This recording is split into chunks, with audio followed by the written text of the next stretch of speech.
Bismillahirrahmanirrahim. Assalamualaikum warahmatullahi wabarakatuh. Apa khabar semua? Sudah bersedia untuk tajuk kita hari ini? Baik, mari kita lihat tajuk kita hari ini ya.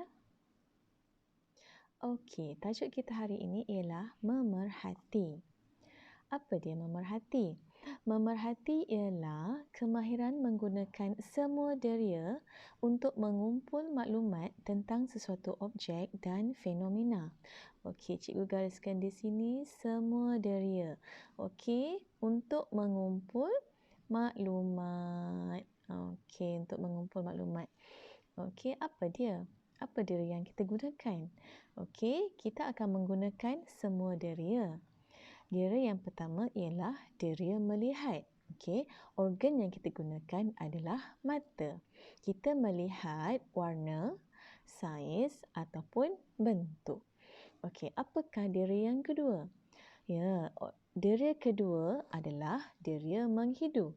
Organ yang kita gunakan adalah hidung. Okey, kita boleh berbau ataupun tidak berbau.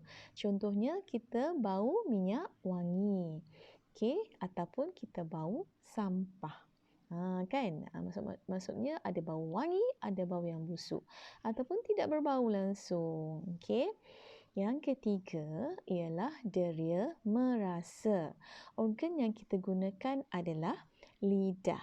Okey, kita boleh merasa manis, masam, masin ataupun pahit. Apa deria yang keempat? Deria yang keempat ialah deria mendengar. Organ yang kita gunakan adalah telinga. Kita boleh mendengar bunyi ataupun yang tidak berbunyi. Okey, seterusnya organ yang kelima adalah jari ataupun tangan. Deria yang kita gunakan adalah deria menyentuh. Kita boleh menyentuh permukaan yang keras atau lembut, permukaan yang kasar atau halus, ataupun merasa bahan yang panas ataupun sejuk. Okey, apa bahan yang panas? Air panas. Apa bahan sejuk? Mungkin cube, kan? Cube ais. Okey. Seterusnya, rujuk buku teks sains tahun 3, muka surat 2. Okey, paparan yang sama saya paparkan di sini. Okey, ada dialog di antara dua orang murid. Okey, kita baca dialog yang pertama. Kuat betul bunyi letupannya. Okey, didengar bunyi apa? Didengar bunyi letupan bunga api. So, dia mendengar mengguna deria mendengar. Okey, organ yang terlibat ialah telinga. Okey, itu deria utama. Okey, apa lagi deria yang dia gunakan? Okey, dia menggunakan deria menyentuh, iaitu dia guna tangan untuk menutup telinganya. Okey, jadi di sini deria yang digunakan untuk memerhati dalam situasi di atas ini adalah deria mendengar, dan organ yang kita gunakan adalah organ telinga. Okey, deria sampingan yang dia gunakan adalah deria menyentuh. Okey, dan organ yang digunakan adalah tangan. Okey, yang kedua, untuk dialog yang kedua. Wah, cantiknya bunga api itu. So, dia melihat bunga api yang cantik di langit. So, dia telah menggunakan deria melihat. Dan organ yang digunakan adalah mata. Okey. Baiklah, seterusnya kita tengok. Okey, masih lagi di muka surat 2. Okey, dialog di antara dua orang juga, anak dan ayah. Okey, si anak mengatakan, lembutnya kek ini, rasanya pun sedap. Okey, jadi dia rasa kek yang sedap. Dia menggunakan deria apa? Ya, dia menggunakan deria rasa. Okey, bagaimana deria membantu kamu memerhati? Okey.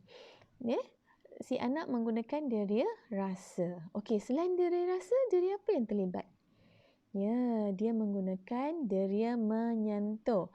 Sebab dia telah mengambil kepingan kek itu dengan tangan dan dimasukkan ke dalam mulutnya. Okey, bagi dialog si ayah. Biar ayah cabut lilinnya dulu, nanti berbau asap. Jadi, deria apa yang digunakan di sini? Okey, deria menghidu. Organ yang digunakan adalah hidung. Sebabnya apa? Asap daripada lilin tersebut, kan? Okey, selain daripada deria menghidu, deria apa yang terlibat? Deria menyentuh sebab ayahnya mengambil lilin dari kek pindah ke tempat lain. Okey, bila menyentuh, so ayahnya guna jari untuk mengambil lilin tersebut untuk pindah ke tempat lain. Baiklah, seterusnya kita lihat muka surat 3. Okey, rujuk buku teks sains tahun 3, muka surat 3. Apakah perubahan yang dapat kamu perhatikan terhadap pokok semalu dalam situasi di bawah? Okey, kita tengok. Okey, paparan yang sama dalam buku teks kamu. Gambar sebelum disentuh. Okey, saya highlight kat sini. Sebelum disentuh. Okey, gambar semasa disentuh dan gambar selepas disentuh. Apa yang kamu perhatikan? Okey, sebelum disentuh. Okey, kita perhatikan daunnya. Daun pokok semalu masih kembang. Okey, semasa disentuh, apa yang berlaku?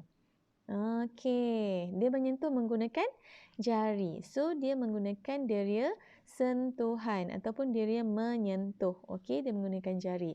Okey, apa yang berlaku kepada pokok semalu selepas disentuh? Kamu nampak ni? Daun pokok semalu telah menguncup. Kamu tengok perbezaan sebelum disentuh dan selepas disentuh.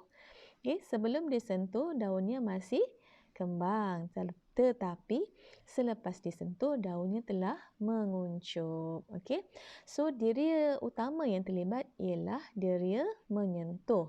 Manakala organ yang terlibat adalah jari ataupun tangan.